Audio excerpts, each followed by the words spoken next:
বন্ধু নমস্কার। বাংলায় পরিবর্তন শুরু হয়ে গেছে। মাত্র 3 মাসের ব্যবধানে বিজেপি বার কাউন্সিল নির্বাচনে হেরে গেল। বিজেপির প্রিয় বিরোধী দলনেতা অস্থায়ী হয়ে গেল।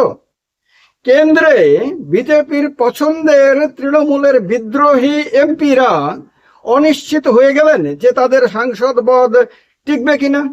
যে সমস্ত ভক্ত মিডিয়াগুলো রয়েছে, যেগুলো নির্বাচনের আগে এবং নির্বাচনের পরে ব্যাপকভাবে বিজেপির হয়ে গলা ফাটিয়েছিল, বিজেপির হয়ে প্রচার করেছিল এবং তৃণমূলের বাপান্ত করেছিল, তৃণমূলের আদ্যশ্রাদ্ধ করেছিল, সেই মিডিয়াগুলো পর্যন্ত এখন উল্টো সুরে গান গাইতে শুরু করেছে। বাংলাতে এখন আবার কাটমানির যুগ ফিরে এসেছে। আবারও বাংলাতে তোলাবাজির যুগ শুরু হয়েছে। তোলাবাজির যুগ শুরু হয়েছে এবং তোলাবাজির সঙ্গে বিজেপির এমএলএ, বিজেপির নেতা, বিজেপির মণ্ডলের কার্যকর্তা এদের নাম যুক্ত হচ্ছে। কাটমানির সঙ্গে বিজেপির নাম যুক্ত হয়ে যাচ্ছে এবং নানান ধরনের আক্রমণ, হামলা টামলা ইত্যাদির জন্য বিজেপিকে বারবার অভিযুক্ত করা হচ্ছে এবং বিজেপির রাজ্য সভাপতি বাধ্য হয়ে বারবার হুমকি দিচ্ছেন, দলের নেতাদেরকে সংযত হতে বলছেন, দলের কর্মীদেরকে বলছেন যে এভাবে ডিম থেরাপি যদি চালানো হয় তাহলে কোনো একটা সময়ে ডিমের অভিমুখ ঘুরে যেতে পারে। কখনো বলছেন পরিস্থিতি খুব একটা ভালো না, টেনশনে পড়ে গেছেন। এই সমস্ত মাত্র 3 মাসের ব্যবধানে, মাত্র 3 মাসের ব্যবধানেই এখন মমতা বন্দ্যোপাধ্যায় আবার লড়াইয়ের ময়দানে, তার দল আবার উজ্জীবিত, তার দলের আপনার প্রার্থীরা, মানে এটা তো ডিরেক্টলি পলিটিক্যাল পার্টির হয় না, তবুও পলিটিক্যাল পার্টি সমর্থিত প্রার্থীরা বার কাউন্সিল নির্বাচনে জিতে গেল এবং জিতলো না শুধু, বিজেপির চেয়ে অনেক বেশি আসন পেয়ে জিতে গেল। এবং তারা এমনভাবে আবার ঘুরে দাঁড়াতে শুরু করেছে, এমনভাবে আবার ময়দান কাঁপাতে শুরু করেছে যে বাংলার রাজনীতি এখন আর তৃণমূলকে বাদ দিয়ে কল্পনা করা যাচ্ছে না। বিজেপি ক্ষমতায় রয়েছে, ভাবতে পারেন, মাত্র 3 মাস হয়েছে বিজেপি বাংলার শাসন ক্ষমতায় এসেছে। পশ্চিমবঙ্গে প্রথমবার বিজেপি ক্ষমতায় আসার পরে অনেকের ধারণা ছিল যে এমন আমূল পরিবর্তন করবে, এমন ভাবে কাজ করবে যে মানুষ শব্দটি করার কোনো সুযোগ পাবে না, অভিযোগের আঙুল তোলার কোনো সুযোগ পাবে না। দিকে দিকে এত ডেভেলপমেন্ট হবে এবং তোলাবাজি বন্ধ হয়ে যাবে, কাটমানি বন্ধ হয়ে যাবে, গরু পাচার বন্ধ হয়ে যাবে, কয়লা চুরি বন্ধ হয়ে যাবে। যা যা এতদিন ধরে তৃণমূলের বিরুদ্ধে বিজেপি অভিযোগ করত তা সবই বন্ধ হয়ে যাবে এবং বিজেপির নেতারা মানুষের কাছে মাটির মানুষ হয়ে ধরা দেবেন। বিজেপির কর্মী কার্যকর্তা যারা যারাই আছেন তারা এমন আচরণ করবেন যে মানুষ দেখে মনে করবে যে অনেকটা স্বর্গের মতন পরিস্থিতি তৈরি হয়েছে। এতদিন তৃণমূল পশ্চিমবঙ্গকে নরক বানিয়ে দিয়েছিল, এবার বিজেপি স্বর্গ বানাতে না পারলেও স্বর্গ বানাতে শুরু করে দিয়েছে, এটা মানুষ মনে করবে। এই ধারণা থেকে অনেকেই মনে করেছিল যে বিজেপির রাজত্ব একবার দেখা দরকার। কিন্তু 3 মাসের ব্যবধানে কি এমন ঘটলো যে সারা রাজ্যের মধ্যে বিজেপির বিরুদ্ধে জনমত তৈরি হতে শুরু করলো। বিজেপির নেতাদের মধ্যেই একজন আরেকজনকে সতর্ক করতে শুরু করলেন। বিজেপির কখনো দেখা যাচ্ছে বিধায়ক মাইকে ঘোষণা করছেন বিজেপির সভায় যে 15 বছরে তৃণমূল যা করেছে, মানে কুকর্মগুলো আর কি, বিজেপির এই 2-3 মাসের মধ্যে তার চেয়ে বেশি হয়ে যাচ্ছে। বিজেপির সভাপতি, রাজ্য সভাপতি তো বলছেনই, এছাড়াও আরো অনেকেই বিভিন্ন সময়ে সরাসরি সতর্কবার্তা দিচ্ছেন। এই সতর্কবার্তা মাত্র 3 মাসের ব্যবধানে শাসক দলের কর্মীদের, শাসক দলের মানে গ্রাসরুট লেভেলের নেতাদেরকে কেন দিতে হচ্ছে? দলের নিয়ন্ত্রণ যদি ঠিক থাকতো, দলের আদর্শ মেনে যদি সরকার গঠিত হতো এবং সব জায়গাতে সব কিছু যদি যেরকম প্রতিশ্রুতি দেওয়া হয়েছিল প্রধানমন্ত্রীর তরফে সেই রকমটাই যদি করা হতো, তাহলে এখন অল্প সময়ের ব্যবধানে কেন সতর্কবার্তা দিতে হবে? কেন এই রকম অগোছালো অবস্থা হবে? যেখানে প্রধানমন্ত্রী বলেছিলেন যে ভয় আউট হয়ে যাবে, বাংলার মাটিতে আর কোনো ভয় থাকবে না, বাংলার মানুষের মনের মধ্যে আর কোনো ভয় থাকবে না, আতঙ্ক থাকবে না, ভরসা ইন হয়ে যাবে। সেখানে এখন মিডিয়ার মধ্যে প্রশ্ন তোলা হচ্ছে, তাও কি ভক্ত মিডিয়া, যে মিডিয়াগুলোকে অনেকে গদি মিডিয়া বলে, আমি গদি মিডিয়া শব্দটা ব্যবহার করি না, পছন্দেরও না, কারণ আমি নিজেও যেহেতু দীর্ঘদিন মেইন স্ট্রিম মিডিয়াতে কাজ করেছি, আমি এটাকে খুব একটা পছন্দ করি না, আমি ভক্ত মিডিয়া বলি। কারণ অনেক মিডিয়াই আছে যারা ভক্তিতে একেবারে ডুবে রয়েছে, তারা প্রতিনিয়ত বিজেপির নেতাদের ভক্তিরস পান করছে। তো এই ভক্ত মিডিয়া গুলো পর্যন্ত এখন প্রশ্ন তুলতে শুরু করে দিয়েছে, এই সমস্ত কিছু আপনার কেন হচ্ছে? তার মানে কি তাদের ইচ্ছা ছিল আরেকটা আর বলেছে অন্য আরেকটা?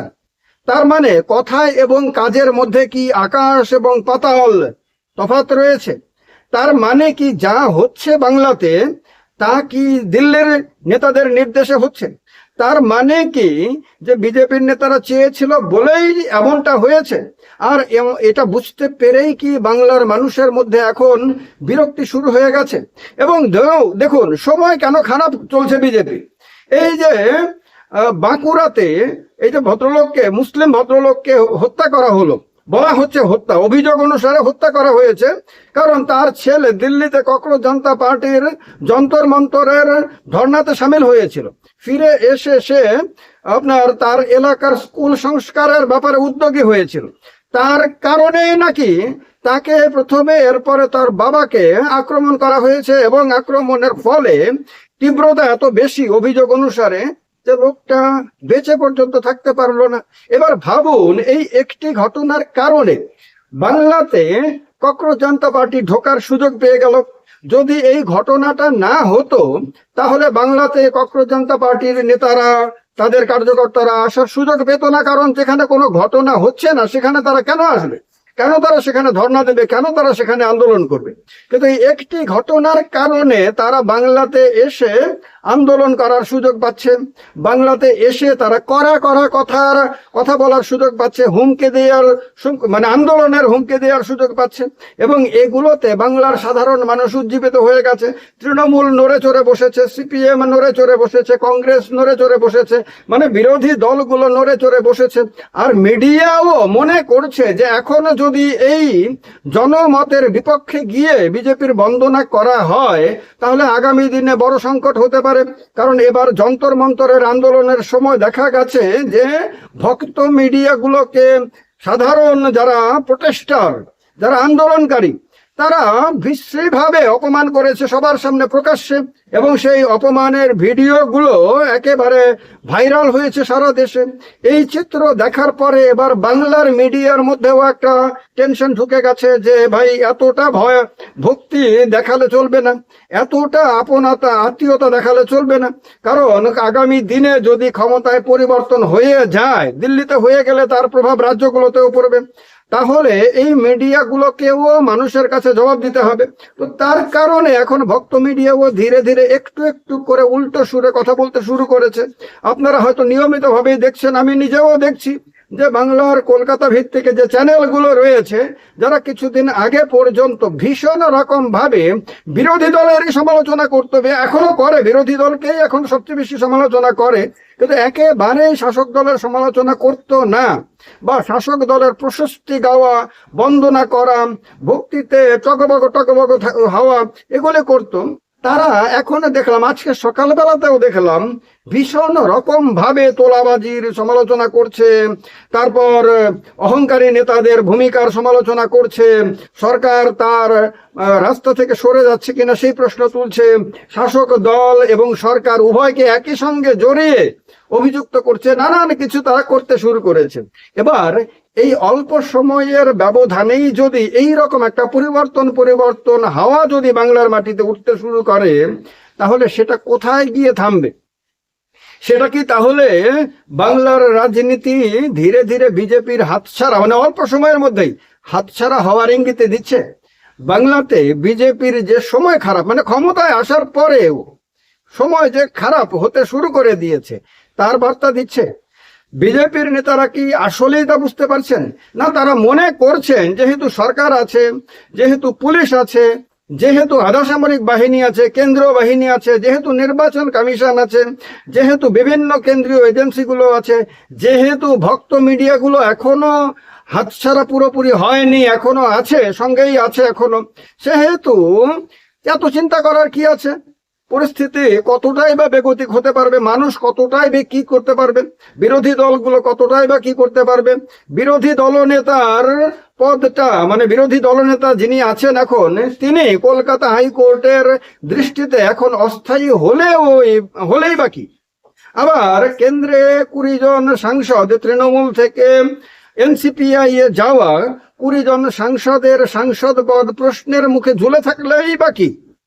বিজেপির কাছে তো সব আছে, এই সব ব্যবহার করে যে কোনো মূল্যে যেন তেন প্রকারেণ ক্ষমতা টিকিয়ে রাখার কলা কৌশল তো বিজেপির জানাই আছে। সুতরাং কেই বা কি বা করতে পারবে, এই ধারণা নিয়েই কি বিজেপি চলবে? যদি চলে তাহলে বাংলায় বিজেপির ভবিষ্যৎ কি উজ্জ্বল, না সামনে গাঢ় ঘন অন্ধকার দেখতে পাচ্ছেন? কমেন্ট বক্সে কমেন্ট করে জানাবেন যে আপনার দৃষ্টিতে এই সমস্ত কিছু যা হচ্ছে তার জিস্ট কি।